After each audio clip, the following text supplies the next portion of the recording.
Olá, pessoal do Searchlight Film Fest. Aqui é o Davi Kinski. Eu sou diretor do filme documentário Poemaria, que foi selecionado para esse festival e eu estou muito honrado de participar e muito contente de estar aqui contando um pouquinho mais desse filme para vocês. Como surgiu a ideia para este filme e qual foi a motivação para realizá-lo? Esse filme ele surgiu da ideia porque eu mesmo sou escritor, sou poeta. E certa vez eu fiz num grande museu aqui de São Paulo, no MASP, um evento que era uma leitura de poemas marginais, de poesia marginal. E a partir disso eu percebi que a reação do público foi muito forte àqueles poemas. E assim então me surgiu a ideia de fazer um filme. Inclusive a minha mãe também me reforçou essa ideia, porque ela foi ver esse evento.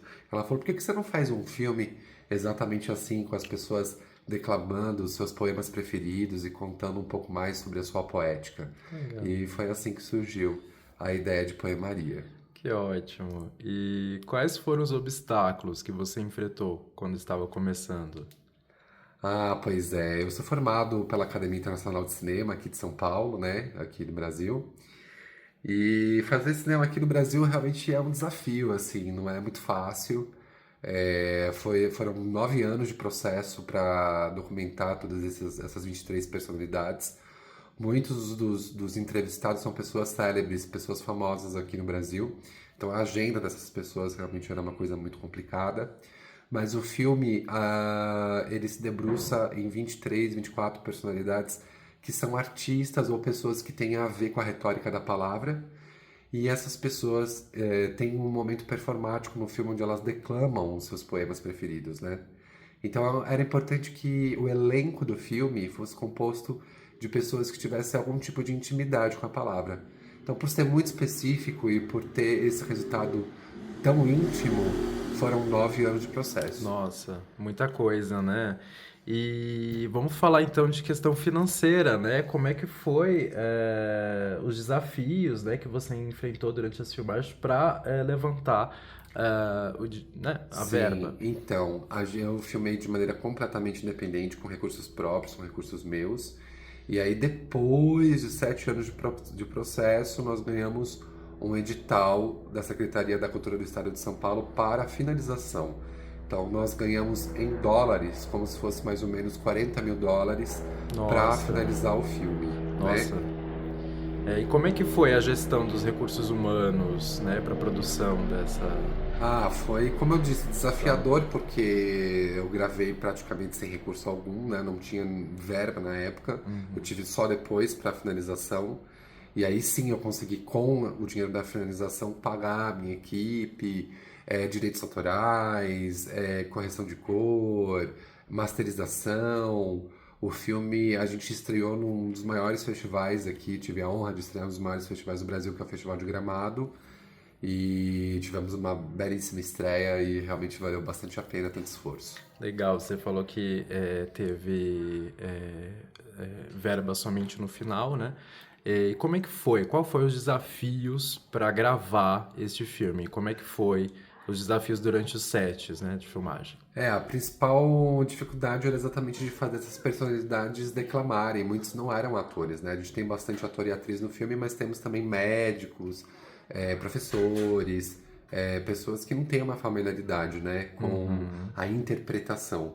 Então, eu sou formado em teatro, né, e assim tive um cuidado todo especial para dirigir essas pessoas para que as declamações ficassem valiosas e performáticas, né?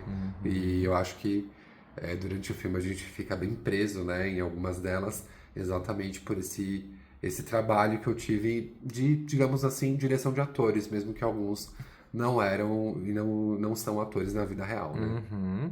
E quão diferente foi a sua ideia inicial do filme e como ele acabou sendo produzido, né? Porque a gente sabe que começa de um jeito e às vezes termina de Então, esse outro. projeto não, ele realmente do que eu pensei, ele foi produzido, executado exatamente da maneira que eu Que pensei ótimo. originalmente e foi uma felicidade imensa, inclusive temos na equipe um trabalho de roteiro que foi feito com o Cristiano Calegari e a Bruna Calegari e um trabalho de edição muito precioso da Bruna Calegari, que é uma montadora incrível, que inclusive monta os filmes do grande documentarista brasileiro Jorge Bodansky. E então esse filme tem esse olhar para um filme com uma edição, uma montagem muito preciosa. Uhum. E ela atinge bastante gente, né? Qual que foi o público-alvo Ah, principal para com o seu filme? certeza. Então, um sucesso o filme aqui no Brasil. Já estamos no nosso 10º festival, já ganhamos alguns prêmios. O Letterboxd do filme, quem quiser conferir no Letterboxd os reviews do filme, é só colocar lá Poemaria no site Legal. Letterboxd Uhum. e vão conferir que o filme realmente pô, claro, um filme pequeno, um filme independente, mas um filme de sucesso, né? E vocês pretendem distribuir? Você tem algum plano de promoção e distribuição para o filme? A gente adoraria distribuir na Ásia, na Europa, no Oriente Médio, a gente adora, enfim, nos Estados Unidos. Para vocês que estão aí me assistindo, me escutando, a gente adoraria poder entrar assim em distribuição internacional, com certeza. Ah, legal. Então fale um pouco, por que que o público, esse público que você almeja, deveria assistir a esse filme? Qual mensagem você gostaria de deixar também para os cineastas que estão começando, né? Os cineastas iniciantes. Legal. Então, Poemaria é feito exatamente para difusão da poesia e da literatura. É um filme que atinge os objetivos. Já escutei de diversas pessoas que viram um filme que sentiram vontade de ler poesia, né? Depois de ver este documentário. E a mensagem que ele passa exatamente é o poder de transformação e ressignificação que a poesia tem, né? Então, esse é um filme que provoca questionamentos, mas também nos fornece respostas, no sentido de que a poesia, exatamente como uma das entrevistadas do filme nos fala, Dália Prado, né? A poesia, ela é um fenômeno aprendido pelo homem e ela serve exatamente para a nossa ressignificação. Bom, eu desejo ao Light Film Fest uma excelente edição e vida longa a esse maravilhoso festival e que vocês apreciem todos os filmes que estão programados e especialmente, é claro, Poemaria. Espero um feedback do público indiano. Quem puder e quiser falar comigo, pode me procurar pelo Instagram, @Davikinski. Um grande beijo a vocês.